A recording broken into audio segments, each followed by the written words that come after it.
We're stars, and today we're going to show you conservation of momentum. Okay, so today we'll be showing you how momentum is conserved by dropping 4 different balls, each with different masses. The first one will be a basketball. The second one will be a rubber ball. The third one will be a tennis ball.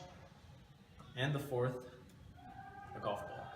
So first we'll be dropping each ball individually, showing us each individual's momentum, and then we'll be stacking them on top of each other to see the transfer of momentum through each ball.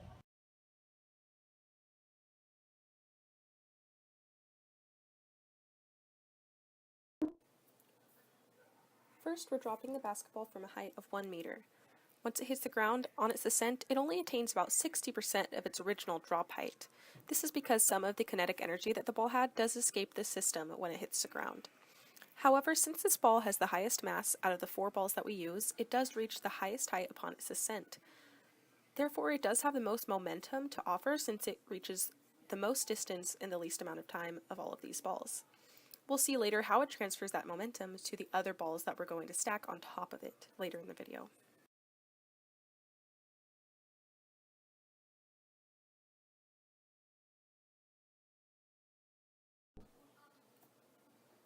Secondly, we're dropping the bouncing ball from the same height of 1 meter. As you can see, this one stops a little bit lower than the basketball.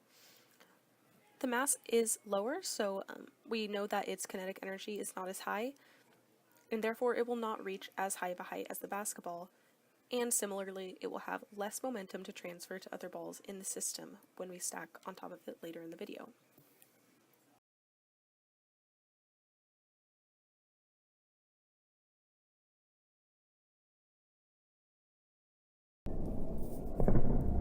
Now we're dropping the tennis ball from the same height of 1 meter, but as you can see, when it stops it only reaches about 50% of its original dropped height. This is because obviously the mass is lower than that of the other 2 balls, so it does not have as much kinetic energy and it will not attain as much of a height upon its ascent, and therefore its momentum is even lower than the 2 balls before it.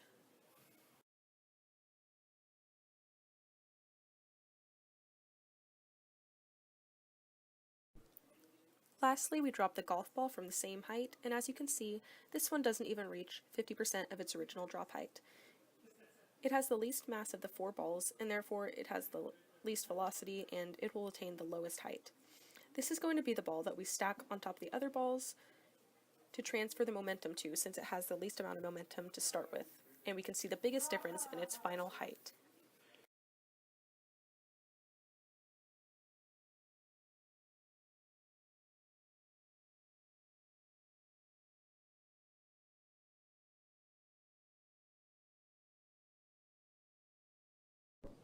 In our first trial, we're stacking the bouncy ball on top of the basketball and dropping them from the height of 1 meter. As you can see, the final height of the bouncy ball is way above the height that either it or the basketball obtained in our first trial. The basketball, with its much larger mass, has a lot of momentum to lend to the bouncy ball. And as you can see, the basketball does not nearly reach the height that it attained when we dropped it on its own. This is because it is lending its momentum to the bouncy ball, which allows it to soar to an even greater height even though it has less mass.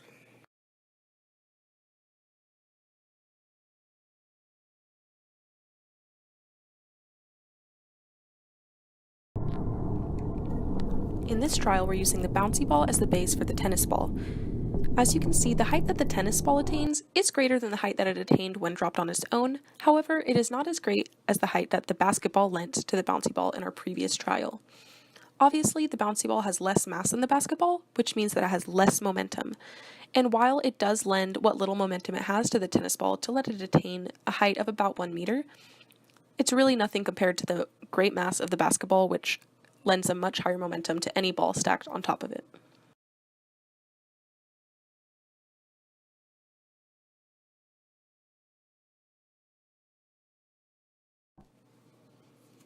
As you can see in this video, we're dropping the tennis ball on top of the basketball. And obviously, the tennis ball attains a much greater height than in the previous trial when we dropped it on top of the bouncy ball. As previously stated, this is because the basketball has a lot more mass and therefore a lot more momentum, which it then transfers to the tennis ball, which has relatively small mass and allows it to attain a much higher velocity and travel a much higher distance in the same amount of time.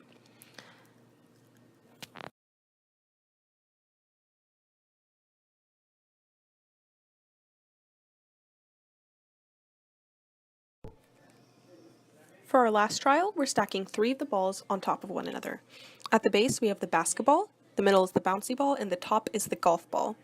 As you can see, the combined momentums from both the bouncy ball and the basketball lend an astounding height to the golf ball. And if you'll remember, in our original base trials, the golf ball was the one that had the least height when dropped. But of course, we have the momentum combined not only of the largest mass of the basketball, and then the second largest mass of the bouncy ball, but those combined to make the golf ball's momentum incredibly high and giving it a very high final velocity when dropped from the height of 1 meter.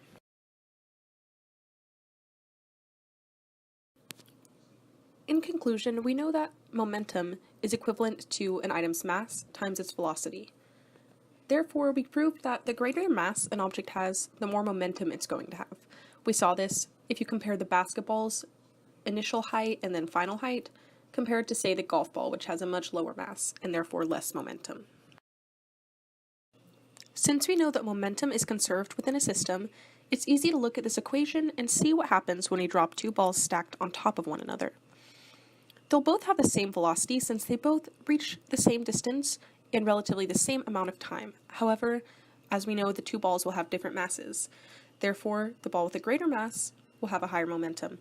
And then on the other side of the equation, after the balls are dropped, the first ball with a greater mass will have a much lower velocity since they travel a much shorter distance, and then we'll see that velocity almost given to the second ball, which allows it to launch to a much greater height and therefore cover a greater distance in the same amount of time. Obviously, for this to happen and the second ball to have a higher velocity, the first ball must have a lower velocity and will not travel even a fraction of its original distance. In this way, we can see clearly how momentum is conserved throughout a system. When we witness a greater momentum in the second lighter ball that's stacked on top of the first one, of course we see an equivalent decrease in the momentum of that ball after it has been dropped. For one thing to increase, another has to decrease because, as we know, momentum is conserved. And that's very easy to see in these trials where momentum is transferred from one ball to another.